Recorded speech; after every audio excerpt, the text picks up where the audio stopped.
Please rise in body or spirit, and let's join and sing number 1008 in the blue hymnal, or on the board, Holy Place.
Good morning. You people know how to sing. I like that. Yeah. And that's why we come here, to put our heart in a holy place so that we can see the sacred in one another. It's so good to see such a full room this morning. So happy to see all of you. Thank you, each one of you, for the gift of your presence. You coming here today really makes a difference, and we so appreciate seeing everybody here.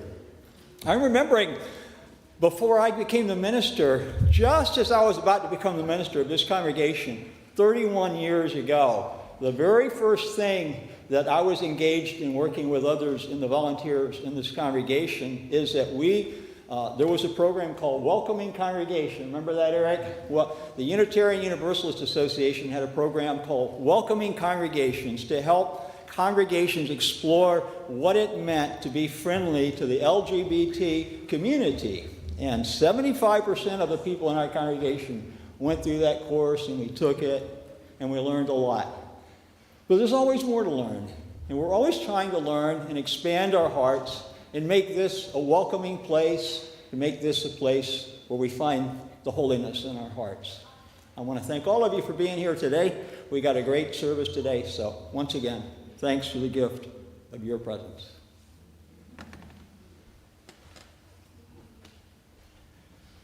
Now please join me in saying our words of affirmation. Love is our doctrine, compassion is our way.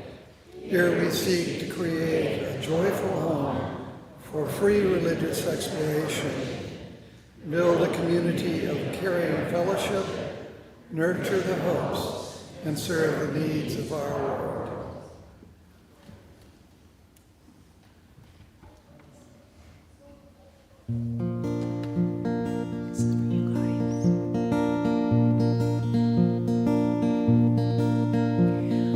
When I was a little kid, not so long ago, I had to learn a lot of stuff I didn't even know. How to dress myself, tie my shoes, and how to jump a rope. How to smile for a picture without looking like a dope. But of all the things I learned, my favorite of them all was a little poem hanging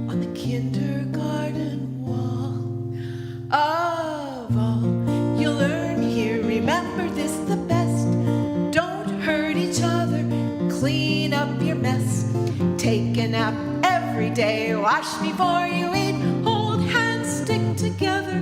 Look before you cross the street. Remember the seed in the little paper cup. First the root goes down, then the plant grows up. Well, there was first grade, second grade, fourth grade too. I had to learn the big stuff that big kids do. How to add, subtract, multiply. How to read and write and play. How to sit in a little uncomfortable desk for nearly half a day. But of all the things I learned there, of all the big and small, my favorite was the poem on the kindergarten wall. Of all you learn here, remember this the best. Don't hurt each other and clean up your mess. Take a nap every day, wash before you eat, hold hands, stick together, look before you cross the street. Remember the seed in the little paper cup. First the root grows down and then the plant grows up.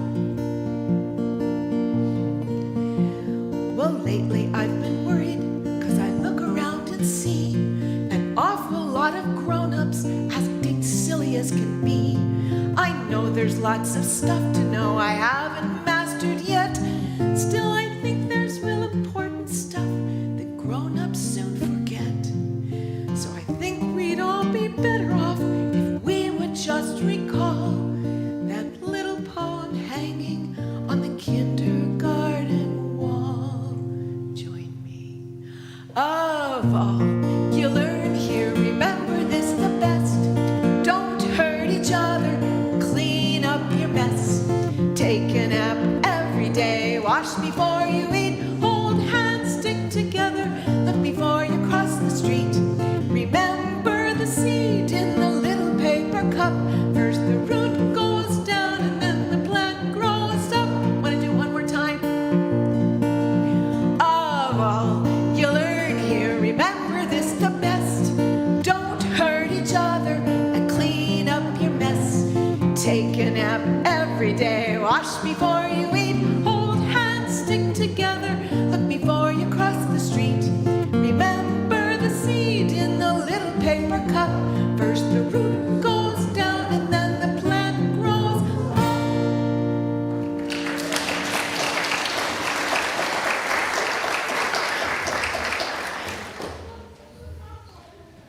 Thanks, Marcia, for taking me back. Today and every Sunday, we light 3 chalices to remind us of our connections with others and as beacons to the larger world around us. The first chalice is for the friends and members and guests of this Unitarian Universalist congregation of Salem.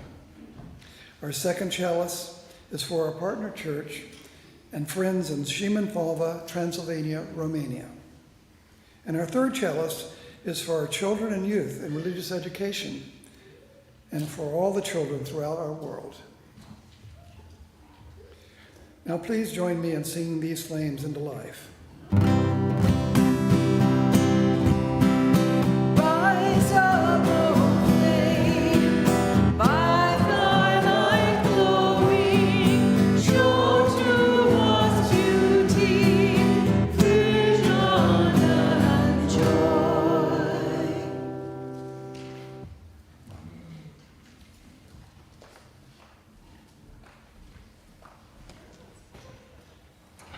Good morning. Can everybody young or young at heart please join me up front? Hello. Good morning. Hi, guys. Hi, welcome. Hello, hello. Good to see ya. Hi. Okay. Today, after we go out through the Love Arch, the grown-ups are going to be talking about prejudice. Does anybody here know what that means? Anybody know what that means? Okay, well, I'm going to be reading a little story today that you might be familiar with. Okay? It's called The Ugly Duckling. Does anybody know that story? I think everybody out there might. You don't know it? Awesome. That's fantastic. Well, Miss Sarah has some pictures to go along with the story, okay? Once upon a time, a mama duck sat on her nest. These eggs are taking a long time to hatch, she thought. But a mama duck must keep her eggs warm until they do hatch. At last, the eggs began to crack. Pretty yellow ducklings came out of their shells. They shook their little wings and said, quack, quack. Mama duck was very happy. They were all so cute. Mama duck said, come on, ducklings, off we go to the pond for your first swim. And then she counted them. 1, 2, 3, 4, 5. Oh dear, she thought. I should have 6 ducklings. There was 1 big egg still in the nest. Oh well, she thought. I had better sit on my nest again and wait. The next day, the big egg hatched, and out came a baby boy duckling. He was much bigger than the others. He was dark gray and not yellow, and he had longer legs than the others. One of the yellow ducklings pointed at him. He doesn't look like one of us. Such an ugly duckling, said another. That is not a nice thing to say, said Mama Duck. He hatched from the same nest as you. Now off to the pond for your very first swim. The other ducklings quacked. Ugly, ugly, ugly. The ugly duckling did not know why the other ducklings were being so horrible to him. Each yellow duckling jumped in the pond and swam behind Mama Duck. The ugly duckling jumped in and started to paddle too. He's a good swimmer, Mama Duck thought. The ugly duckling tried to play with his brothers and sisters, but they yelled, go away, you are ugly and gray, and your legs are too long. One day, one of the yellow ducklings said to the ugly duckling, we don't like you, and we wish you would go away. Then they all quacked, go away, go away, go away. The ugly duckling was sad, so sad. Maybe I should just go, he thought to himself. That night, the ugly duckling flew away to the other side of the pond. He met 2 grown-up ducks. Can I stay with you, please? Asked the ugly duckling. All right, said one of the ducks, but just keep out of our way. Woof, woof. Suddenly, a big hungry dog started chasing the 2 ducks. They flew up in the air, and some feathers fell down on the ground. The poor ugly duckling was frightened. The dog sniffed and sniffed at the ugly duckling, then turned away. I am so ugly that even a big hungry dog doesn't want me, thought the ugly duckling with a tear in his eye.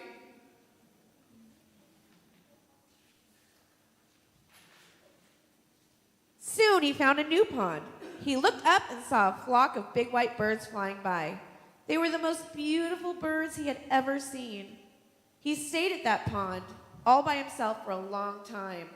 Then winter came, and the cold wind and the dark clouds made the poor ugly duckling very sad and lonely. Oh, I'm so tired, he thought. The ice got thicker and thicker as he was on it. Suddenly, 2 big hands picked him up. You poor little thing, said the farmer. He took the ugly duckling back to his warm farmhouse. For the rest of that winter, the kind farmer looked after the ugly duckling. Then spring came. Time for you to go to the pond to swim again. That's what you were born to do, said the farmer. He took the young bird back to the pond where he had found him and set him down on the water. I feel so strong now, said the young bird to himself, and flapped his wings.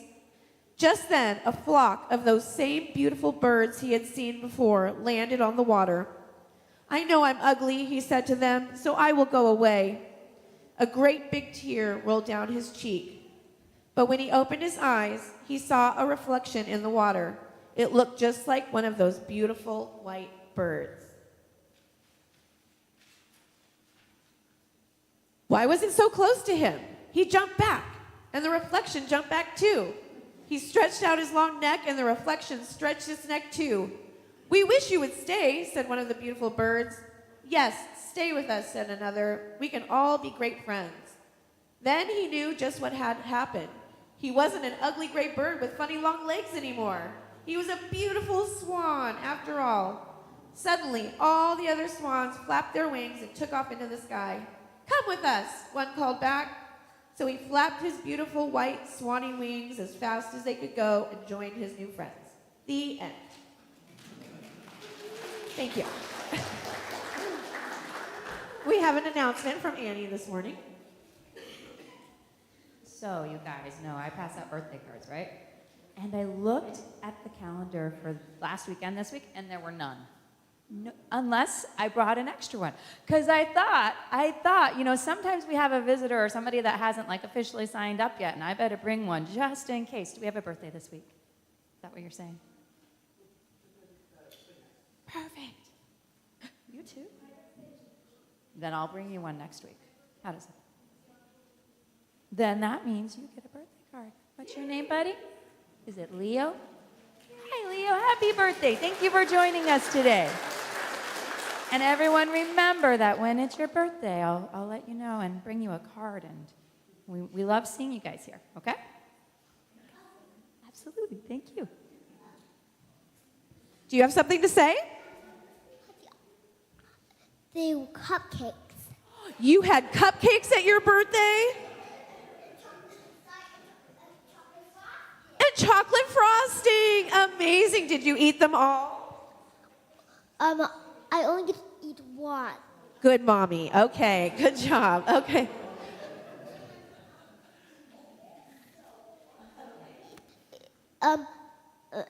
Nessa came from preschool. You had a friend from preschool come? And what did you guys do? Well, Nessa, there's a globe at home that you put batteries in the little thing, and then you tap some stuff down low, and it tells something. Awesome, dude. Okay. Thank you for sharing. All right. If everybody can stand up in the center and make the love arch, we'll be on our way. Thank you.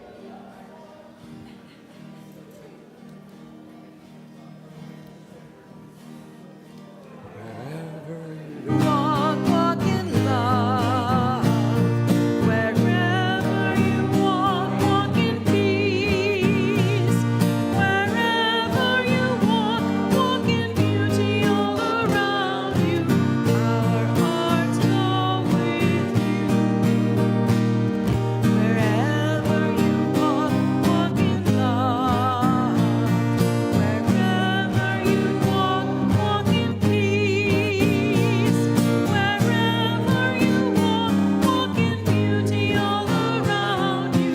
Our hearts go with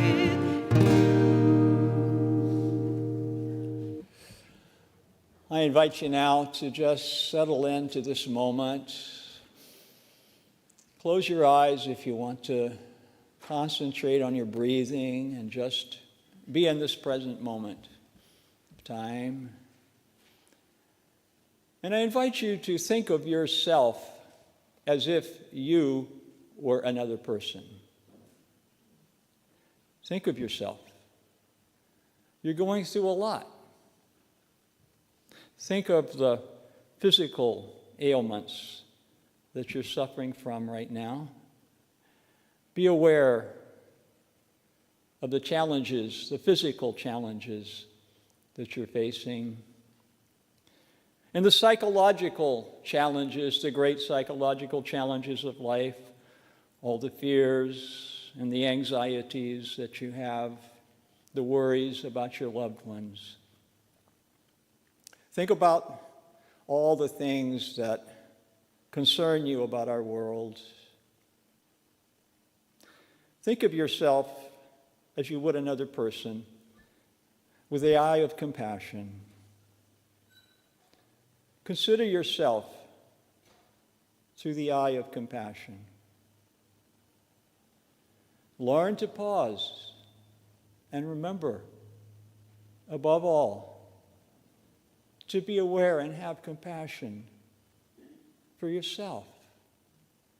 And having compassion for yourself will enable you to have compassion for others. And so we walk this path of compassion We walk this path of awareness of our interconnectivity, awareness of how our actions affect others for good or ill. And we seek to bring compassion, more and more of it, into this world. And we walk this path together. And the path of gratitude is ours as well. I think of the members I've been visiting recently to discuss planning for memorial services. We sit and we talk. This week it was Leroy Klein. We talk about all that he did in his life, all that he offered, in preparation for the service we will have here on November the 18th. And I am grateful. I'm grateful for this life well lived. I'm grateful for the example of life well lived, dedicated to making our world a happier, a more joyful, and a more compassionate place. And so today I am especially grateful for my dear friend Eric, for all the hard work that he has done to help bring us to this point. And we'll get to hear Eric's story in just a moment. But let us be mindful now of all the blessings, the hard-won blessings in our lives. Let us not take these for granted. Let us be mindful of all the hard work that was done so that we can have a good life. Let us walk this path of gratitude, compassion, and gratitude. Amen.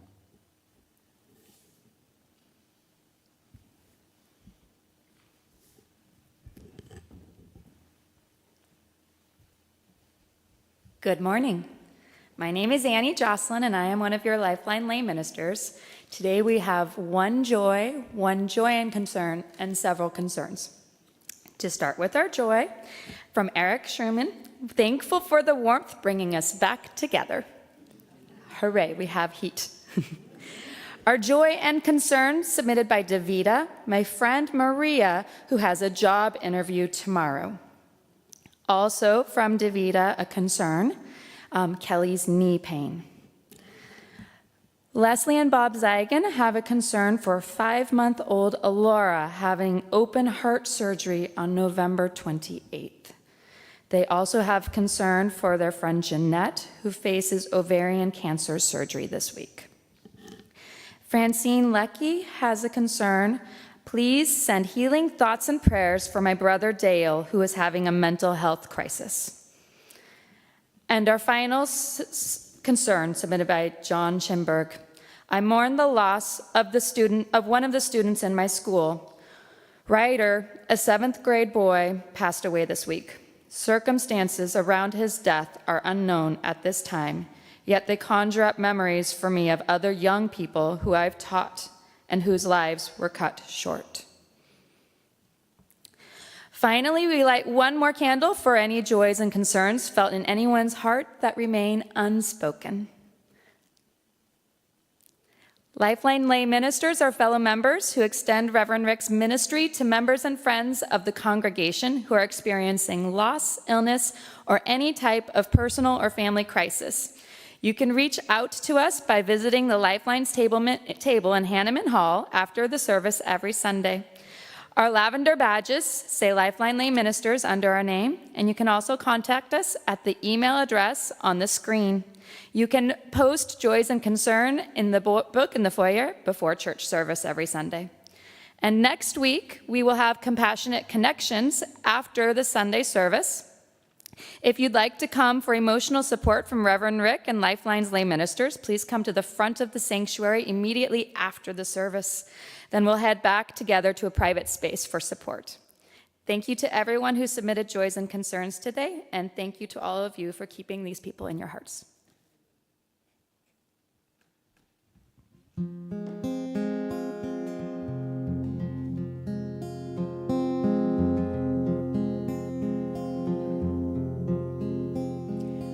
Listen, listen, listen to my heart song.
This morning I'm a celebrant, and one of the duties of the celebrant is to find readings that support the message. And I have to tell you with some dismay that I could not find many readings that address the subject of today, which is same-sex marriages. So I found two on general marriage and one that dealt with same-sex marriages. Hopefully in the future we'll find more. The first is from the prophet by Khalil Gibran. Love one another, but make not a bond of love. Let it rather be a moving sea between the shores of your souls. Fill each other's cup, but drink not from one cup. Give one another your bread, but eat not from the same loaf. Sing and dance together and be joyous, but let each one of you be alone. Even as the strings of a lute are alone, even though they quiver with the same music. Give your hearts, but not into each other's keeping, for only the hand of life can contain your hearts. And stand together, for the pillars of the temple stand apart, and the oak tree and the cypress grow not in each other's shadow. And here are some thoughts from one of my favorites, Plato. Every heart sings a song incomplete until another heart whispers back.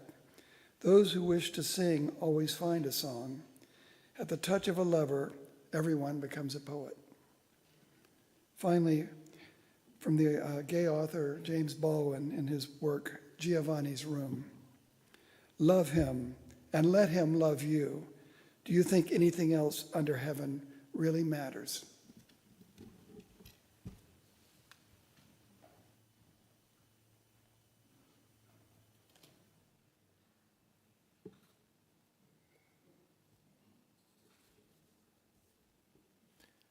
Good morning. It really warms my heart to see all of you here today, to have a warm room, and to even see a little bit of sunshine. The events that I'm going to share with you today are drawn from my experience of 60 years as a Unitarian Universalist. I'm delighted to report that a book which includes these anecdotes that I'm sharing is scheduled for publication by the UUA's publishing house next spring. It's called Defiantly Joyful Unitarian Universalist LGBTQ Histories. So the story begins in December 1982, when a brief article in the UU World struck me as rather odd. It announced a resolution to be voted on at the 1983 General Assembly, which would affirm the right of Unitarian Universalist clergy to perform same-sex unions in our churches without interference from any board of trustees or fellow clergy. I wondered, why was there a need for a resolution like this? That some of our ministers were performing same-sex unions was no secret. It certainly wasn't a rare event. We hadn't heard of any repercussions to ministers performing same-sex services, so why was there a need for a resolution at General Assembly? I first joined a Unitarian Universalist congregation in suburban Maryland when I was 15. I'd already developed strong anti-racist views and became active in the struggle of African American UUs for justice in our own denomination. Although I served on the board of trustees of our large congregation, my views supporting Black empowerment were not shared by most of our members. So I left. I joined All Souls Unitarian Church, an inner-city church in Washington, D.C., which was led by the Reverend David Eaton. He, at the time, was the most prominent Black UU minister in our denomination. All Souls was a place I could feel at home. So I was thinking, who might be well-connected enough to know why this resolution on gay marriage was being proposed? So I phoned a friend named Reverend Frank Robertson. Frank was the minister of religious education at All Souls Church. He was widely respected in our movement. He was an out gay man who served on the UUA Board of Trustees. At the time, I was living in Topeka, Kansas, and we'd last seen one another earlier that year at a General Assembly in Maine. I started the conversation. "How are you, Frank? How you been?" And his reply really took me by surprise. He explained that it had been the worst year of his ministry and that he was suffering from severe job-related stress caused by conflict with his senior minister, David Eaton, and the All Souls Board. This is the same minister I mentioned to you just a minute ago. Frank had performed a same-sex union at the church for 2 African American women, and an article describing the event with an accompanying photo of the couple in the All Souls Sanctuary had been published in Jet magazine, which was read by many of the congregation's black members. One of the things that had attracted me to All Souls was that its membership was about 50% black. A number of members who objected to the wedding approached David Eaton, and they brought a resolution to the Board of Trustees which would prohibit same-sex unions from being performed in the sanctuary and forbade any clergy from conducting these services except the senior minister. The new policy passed with unequivocal support from David Eaton. Frank told me he was nervous about his tenure at All Souls, and he wondered if he would be terminated for his role in bringing attention to the church because of his support of gay marriage. In less than a year, he either was forced to resign or he was terminated. So what had happened was this.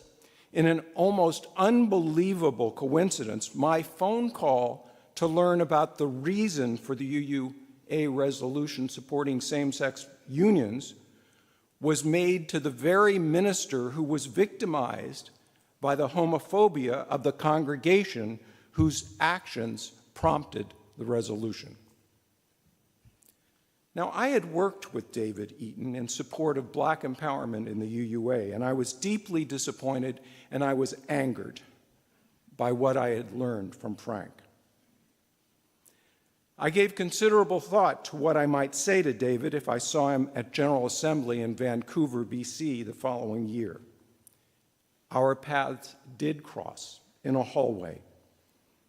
I greeted him, and I told him that he had missed a critical opportunity to support a different marginalized group of people, gay and lesbian people like me. I had never before come out to him. He became defensive, explaining it was the will of the black members of the congregation and that he wanted to support them. He told me I didn't understand black people, to which I replied, I recognized homophobia when I saw it, and I hoped that someday he might recognize it as well. And I thought of a suggestion to make to David Eaton. I suggested that as a result of the policy of his board, that the church might want to purchase a bus to be stationed in the All Souls parking lot. And instead of conducting services of union in the sanctuary, they could have the same-sex couples married in the back of that bus. He wasn't amused.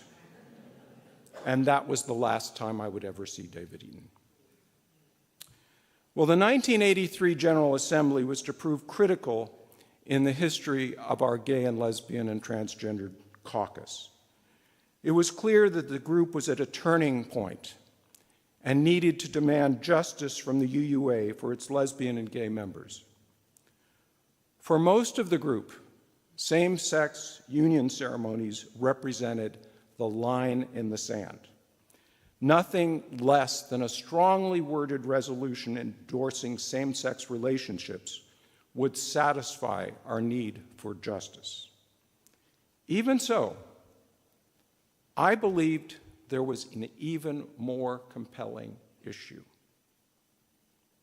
2 young ministers, Barbara Peskin and Ann Tyndall, were openly gay candidates aspiring to become co-ministers at Community Church in New York City, one of our urban churches which had been the most successful at racial integration of its congregation. It was also known as one of the most progressive congregations in the city, often championing peace and justice issues.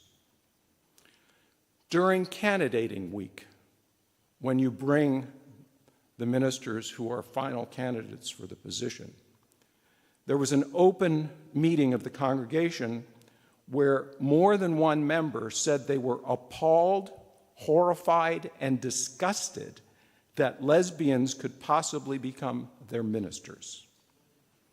One member recalled that speaker after speaker built up the hatred and bigotry, calling Anne and Barbara scum and mutants. The vote to reject them was 55 to 38. Unfortunately, at the time, the climate in UU congregations was generally unfriendly to openly gay candidates, and although one openly gay man had been called to a pulpit in Maine, no women had been called to a pulpit as open lesbians.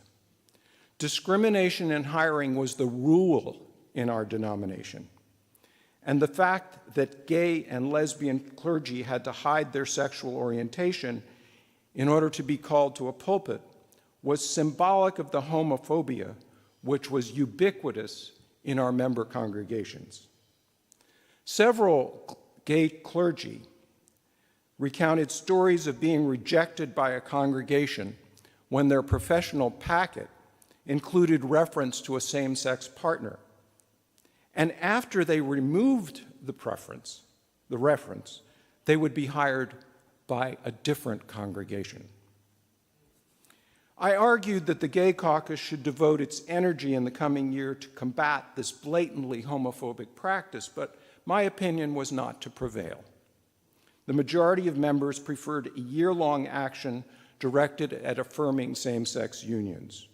After the motion passed, the next step was to find someone in the caucus willing to devote the time it would take to coordinate a national campaign and get the resolution passed once and for all. At the time, I was serving as the president of an 8-state region of the Unitarian Universalist Association called the Prairie Star District in the Midwest. After the Services of Union resolution was defeated at the 1982 and 83 General Assemblies, the membership of the caucus seemed to believe I was the person who could wield influence which might be effective in gaining the resolution's passage. Although my heart was really with the issue of discrimination in hiring, I was willing to take on the task because the caucus deemed it to be our first priority. 1984 General Assembly in Columbus, Ohio, was a UUA presidential election year. Sandy Caron, UUA moderator, had announced her candidacy over a year earlier, and I'd had a chance to get to know her through my work as a district president. She was an attorney who regulated banking in New York State. She was sharp, assertive, personable. She solicited my support, and I gave it willingly. Many months later, Reverend Bill Schultz announced his candidacy. He began working at UUA headquarters as the director of the Office of Social Responsibility, and he later became UUA vice president. I admired his accomplishments, and we'd previously worked together on some issues. Sandy Caron and I had dinner together. I told her how concerned I was about the events which had taken place at Community Church in New York. And I told her that if she were elected, I hoped that one of her first priorities would be to raise consciousness regarding homophobia in hiring ministers. Well, she told me that she had risen to the top of the New York banking regulators in a nearly exclusively male world of attorneys. She said she faced sexism at every level, and that if she could break through those ceilings on her own, so could lesbian ministers. she would offer no support to out-of-the-closet lesbians seeking pulpits. I was appalled. I really didn't know how to proceed. Shortly before a district president's meeting in Boston, Bill Schultz phoned me to ask for a meeting in his office. I had no idea what was on his mind, so it took me by surprise when he solicited my support for his candidacy. But I told him that as much as I admired him and would support him if he were elected president, my support for a candidate had already been pledged to Sandy. What would it take to change your mind? He asked. Well, I asked if he knew about what had happened to Ann and Barbara at Community Church, and he said that he did, and he was shocked by the congregation's homophobia. What can you do about the issue of discrimination against gay and lesbian ministers seeking pulpits? I asked him. When I'm elected, I'll do everything possible to change the settlement process so this never happens again. But your responsibilities as executive vice president of the UUA include the ministerial settlement process right now. So what are you going to do now? I asked him. What would you suggest? Was his reply. Well, I knew a United Methodist minister named Morris Floyd who had experience in facilitating workshops on discrimination in hiring. So I suggested that he be considered as a person who could facilitate homophobia training for the UUA board and the ministerial settlement representatives who were key to the process utilized in hiring. After these representatives met in '85, the hiring process that was administered by the denomination changed under Bill's leadership. From the start, congregations seeking ministers were educated regarding the UUA's commitment to fairness in hiring, the denominational history of support for lesbian and gay rights. There were 6 resolutions passed at General Assemblies between 1970 and 1980, as well as women, people of color, and persons with disabilities. From a 1988 personal correspondence with Reverend Charles Gaines, Ministerial Settlement Director, I learned that in one survey performed by his department, and think about the year, 1988, 3% of respondents in a church seeking a minister would object to a black candidate, and 37% to a candidate who was gay or lesbian. Serious consideration was given by the UUA board to withholding settlement assistance from the denomination to any congregation which would not equally consider women, LGBT, persons of color, or disabled candidates. But the stick approach was rejected in favor of the carrot through persuasion and education. In a 1988 letter to a past chair of the UUA Annual Program Fund, I wrote, Vice President Kay Montgomery shared with me that perhaps more than any other issue now before our denomination, homophobia in settlement goes to the heart of who we are, and how we handle it will say a great deal about how seriously we choose to live our professed values, purposes, and principles. She further described the question as a profound moral dilemma. I couldn't agree more. Well, I had no experience conducting a national political campaign, so after the 1983 General Assembly, I consulted one of my most knowledgeable and experienced friends. Her name was Drew Cummins. She was a UUA trustee representing my district, and she was vice moderator of the UU's General Assembly. Drew's position, she was very smart politically, which I was not. Her position was that as long as the services of Union Resolution was a general resolution, it was unlikely to pass because it was competing with issues of global and national significance.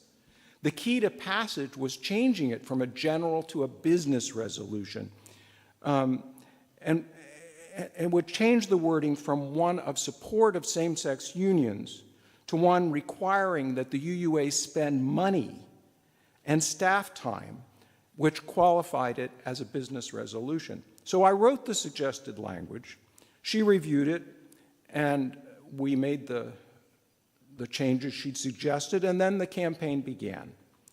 The newly worded business resolution supported freedom of the pulpit for clergy to form same-sex unions without interference from the congregation, and mandated that the UUA publish tracts supportive of same-sex unions and materials for use by clergy who would be conducting these celebrations. The resolution was endorsed by most of the UUA districts, but there was pushback from the UUA legal staff. So the board ended up sponsoring the resolution itself, and it was finally added to the agenda at the 1984 General Assembly. By the 1980s, our caucus had become a significant presence in the denomination. Nevertheless, lesbians and gay men were routinely left out of decision-making at the highest levels.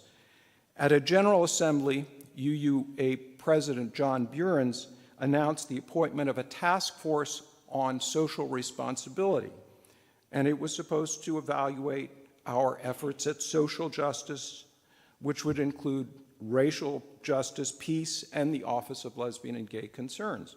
When he announced the names of those who had been appointed to this task force, and none was an openly gay or lesbian person, I have added this matter to our caucus's agenda. We drafted a demand to President Burens and the UUA board that an openly gay man or lesbian be included on this task force. We nominated 2 prominent caucus members and included their credentials. The following day, a closeted lesbian minister we didn't recommend was added to the task force. She wasn't even out to her own congregation.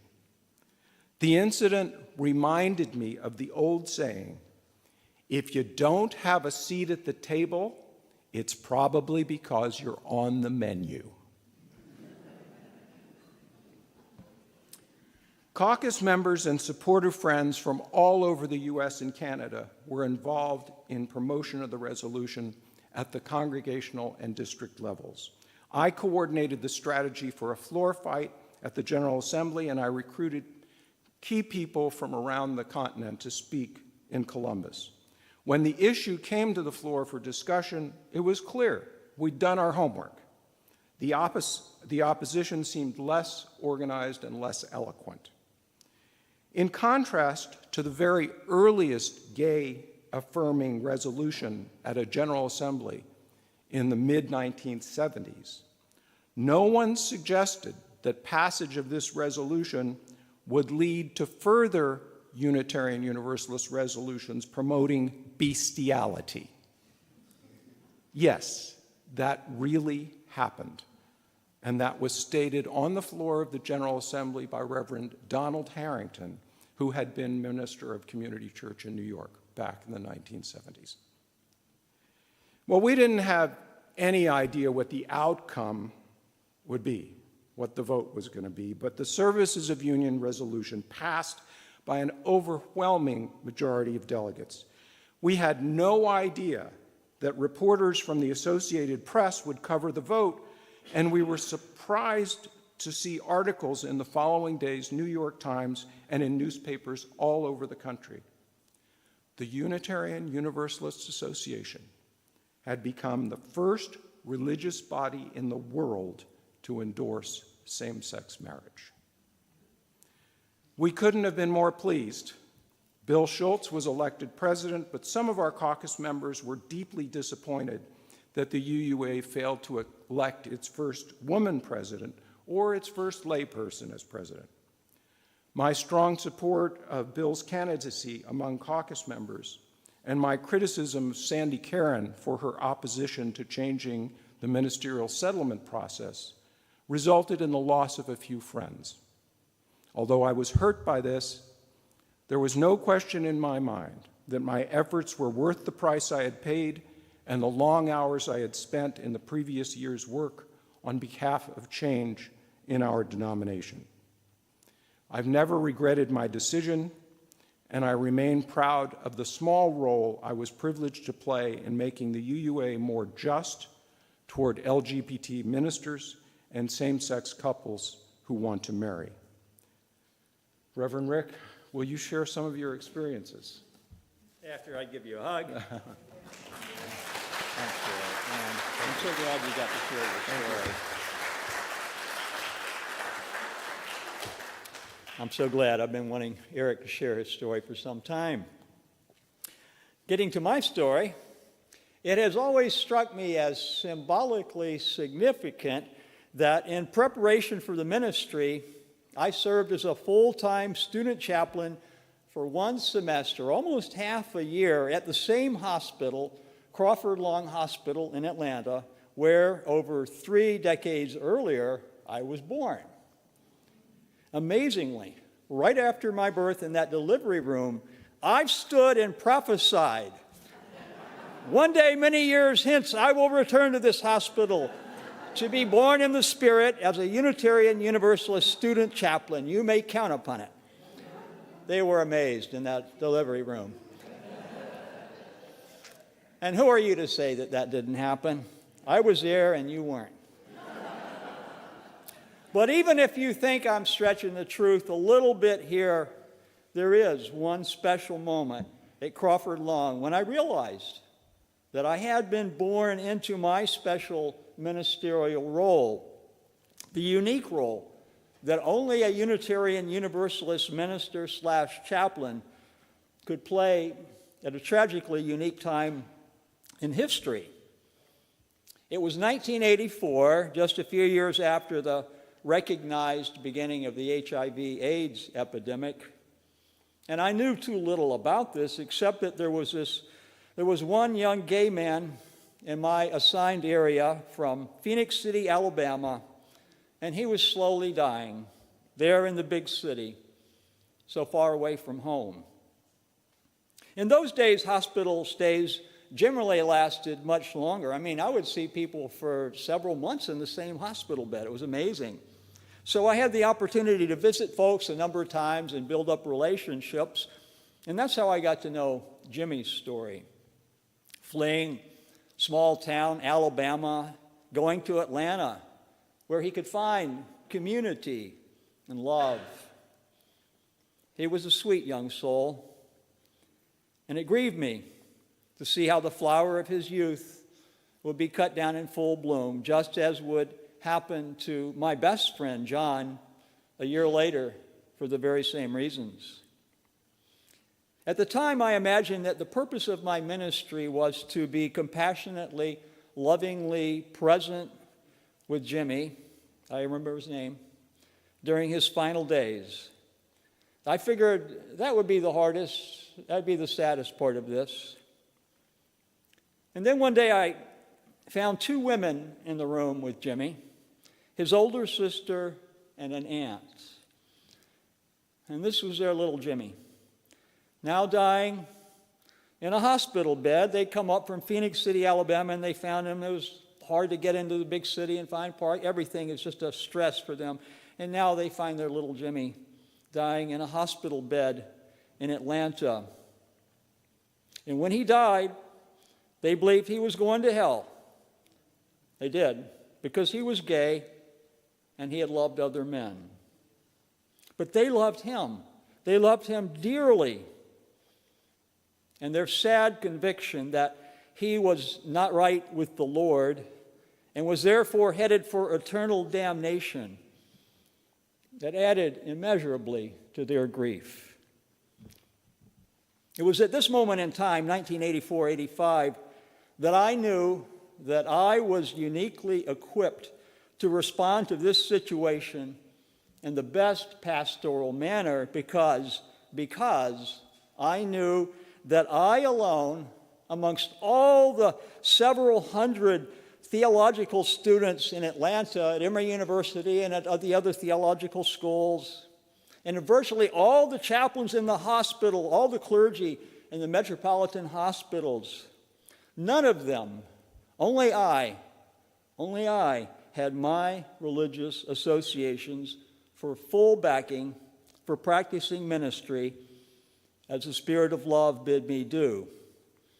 And I could clearly see I was called to practice a ministry of all-inclusive love so that I could bless Jimmy as he truly was and to help liberate his loved ones from the most dreadful, destructive notion to ever enter the world, the human brain, this notion of eternal damnation.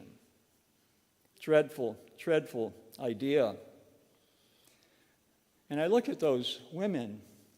Can you imagine anything sadder than watching somebody you love die and believing that they're going to be suffering eternal torment after they die?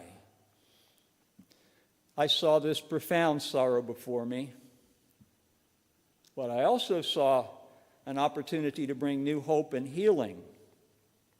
Now, at this time, I did not know any of the UU individuals like you, Eric, and the others who are working so hard to make it your mission, to make it the Unitarian Universalist Association's mission to unequivocally bless same-sex love.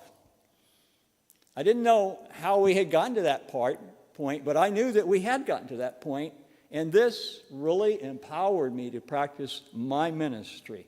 And I know that if this had not happened, if I had been uncertain about what the religious association with which I had hoped to become a fellowshipped ordained minister, if I didn't know what they had to say about same-sex love, I wouldn't have known what to say to this couple. After all, we had to write verbatims. We had to write reports of what we were doing and saying. We were under supervision, and I would be held to account for what I was saying and doing. I had to be representing Unitarian Universalist clergy, and I was. At that moment, when the two grieving women told me that Jimmy is not right with the Lord, that's when I was born into a new awareness of the depth and the possibilities of my role as a Unitarian Universalist chaplain in this setting. And now, I didn't have a stole at the time, but if I had, I would have put it on.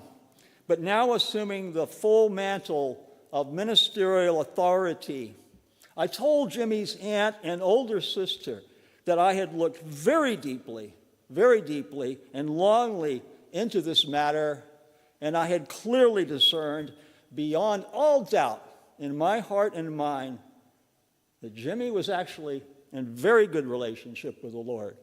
Very good relationship. That they no longer had they didn't have to have any concern about this. He wasn't going to hell. I didn't explain to them. I didn't think I needed to, and I'm sure I didn't. I didn't need to explain to them that I was a Unitarian Universalist. What's that? Student chaplain who affirmed same-sex love. And I didn't tell them that I don't believe in eternal hell, because all this information would have been extraneous to them. It would have confused them. They just needed to hear from somebody like me that all was well with Jimmy and the Lord, to use their language. And since I really believed this to be true in a larger sense, I was pretty convincing. How could I, still wet behind the ears student chaplain, say this with such confidence? It's very simple. For me, God is love, and Jimmy was a good young soul who had love, not hate, in his heart. And any God who would condemn anyone because of their sexuality, because of who they are, is a cruel God, not worthy of devotion. Thomas Paine said it well. Belief in a cruel God makes for a cruel person. It also naturally follows that faith in a compassionate God makes for a compassionate person. And although we don't tell you what to believe in Unitarian Universalism, some of you will say you believed in God, and some of you would say you're agnostics or atheists. That's not an important point right now. We don't tell you what to believe in Unitarian Universalism, but we do tell you that it's important to think about what you believe. It's essential to be aware of the fruits, the consequences of your beliefs. Are they bitter or are they sweet? Do they oppress or do they liberate? The recognition among Unitarian Universalists that same-sex love is something to be celebrated, and we were the first movement to do it, was a hard-won gift that was bestowed upon me as I entered the ministry, and it has empowered me to bless and celebrate same-sex love as fully and as joyfully as any love. And now in this sunset year of my ministry, I'm retiring next year, not this year, but now in this sunset year of my ministry, I can look back on these rites of passage with a sense of joy and fulfillment. I remember those two young men from Dallas, Oregon, who not only wanted to celebrate their love, they wanted to make sure their surrounding conservative community knew about it. They wanted to stretch their hearts and minds with a boisterous celebration. I remember the two older women in my neighborhood lived just a block or so away from me who had lived and loved together for many a year and finally felt ready to officially tie the knot, although they were very nervous about what the neighbors would think or say, so it was all low-key. And I remember standing in this very spot with a room chock full of people, joyful guests, to officiate at the union of two members. And I also remember standing here with another couple who became members, blessing their union as the two witnesses looked on. It was a great honor to officiate and to bless all of this love. And yet I yearn for a world where this is not even controversial. Even as significant progress has been made, homophobic beliefs and attitudes are still very widespread, very entrenched in our world, and it's very harmful, it's very oppressive. And today, as we have learned the history of this struggle for recognition and justice for all, it's good, I think, it's humbling a little bit for us to recognize that it hasn't always been easy for Unitarian Universalists, the first organized religious movement to affirm same-sex love. Eric, you made us humbly aware that the attitudes and the beliefs that we condemn in others were once beliefs and attitudes widely shared among Unitarian Universalists in an earlier era.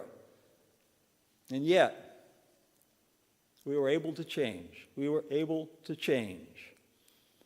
And may this knowledge give us the faith that people's hearts can and do grow, and minds can and will open as we remain courageous and committed to an all-inclusive love.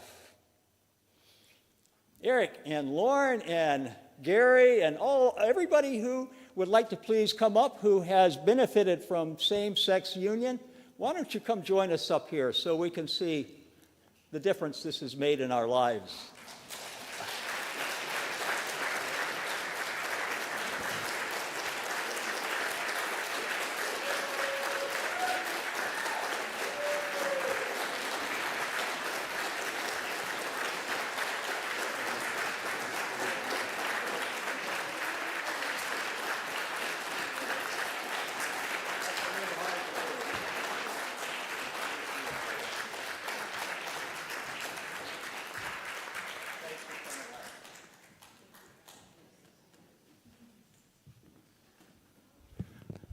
We don't really have anything to say at this point except look and see what a difference this has made. And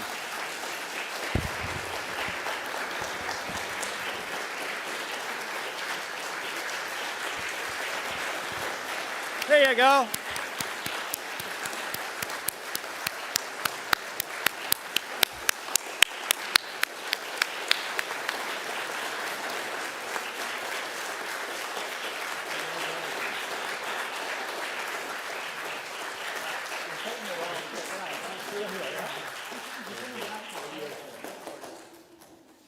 I'll get my hugs done later. Anyway, thank you all for coming up, and thank you, Eric, for all the hard work that you put into this service. And thank you for being who you are and for showing up today. We are so delighted. So please join us after the service today for Fellowship Hour. We'll have a chance to connect with everybody here and show our love even more fully. But look at this. This is amazing. This is a great turnout. Thank you for coming up.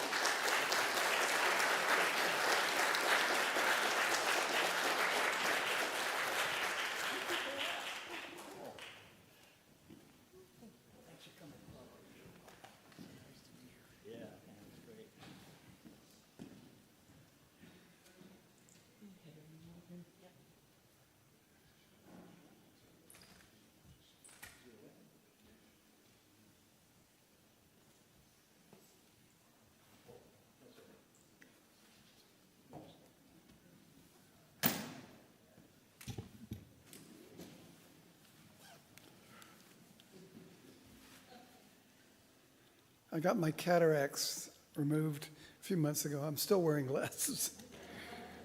Just I'm nearsighted. We share our gifts to support the work of this ministry and the work of others who are serving this community. We help nourish the Salem community by giving non-perishable foods or money to the Marion Polk Food Share. They are collected in the little red wagon that you see coming up before you. Also, each month, a portion of our gifts go to a local charity or program. This month, we share the plate with microfinance, which is helping it's helping the poor of our world. I'm reading from an old scripture, with small loans that enable them to start their businesses and get going and work their way out of poverty. You'll be hearing more about that next week. Baskets will now be passed through the congregation for those wishing to donate by cash or check to the work of these ministries. Checks should be made payable to UUCS. You may also make offerings at the Donate tab on our website, uusalem.org. Thank you for your gifts to this congregation and to those around us.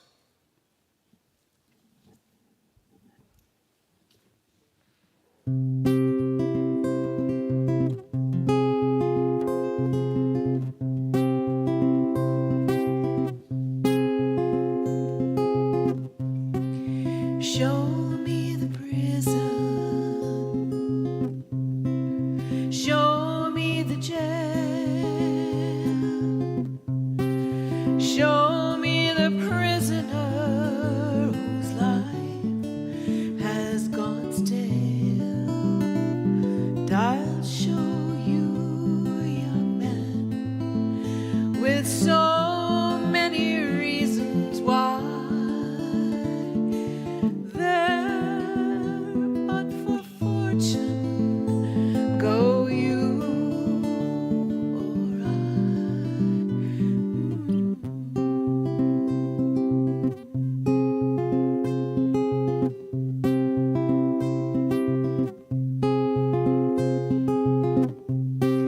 Show me the alley. Show me the train. Show me the hobo as he sleeps out in the rain. And I'll show you a young man with so many reasons why.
stand so tall, and I'll show you a young land with so many reasons why.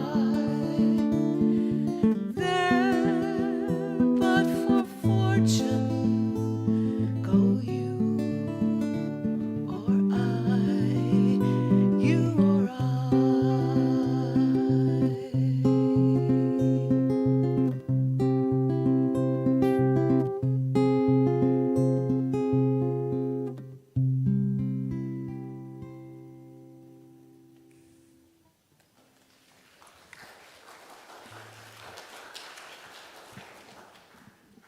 Once again, thank you, Marcia. Please join us next Sunday when Ron Hockley will be here to discuss the NEO Fund, and the topic is how microloans change the world every day. Our microfinance team gathers money from this congregation in various ways to support this activity. So I'm sure you'll want to hear about it. The news of the community can reach you by the newsletter, the This Week email that you get weekly, and by other means. If you're not signed up for that, contact our office and we'll get you started. But I do want to mention a couple of things that you may not see. The Cherry City Quartet will be here in this venue next Sunday, Sunday afternoon at 2 p.m. Please come and hear it. The money that you donate when you come will help support the work of this congregation, particularly in the music ministry. Also, Reverend Rick referred to the passing of Leo Klein. His memorial service will be here on the 18th of November at 8 a.m. That's a Saturday, 8 a.m. on the 18th.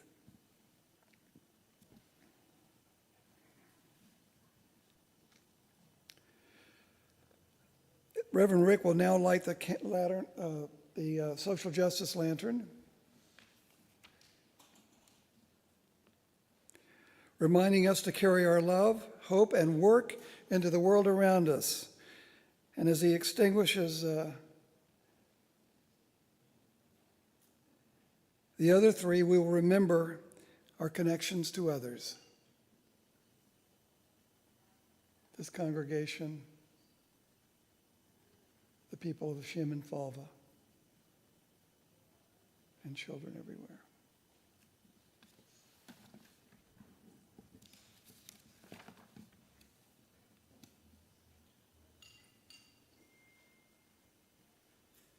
Our closing hymn is hymn number 86.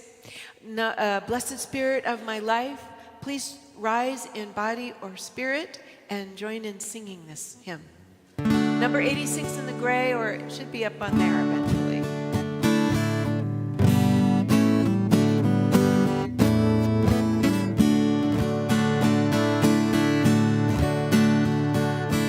Blessed Spirit of my life, give me strength through stress and strife. Help me live with dignity. Let me know serenity. Fill me with compassion. Clear my mind of fear and confusion. When my thoughts flow restlessly, let peace find a home in me. Spirit of great mystery, hear the still small voice in me. Help me live my wordless creed as I comfort those in need. Fill me with compassion, be the source of my intuition. When life is done for me, let love be my legacy.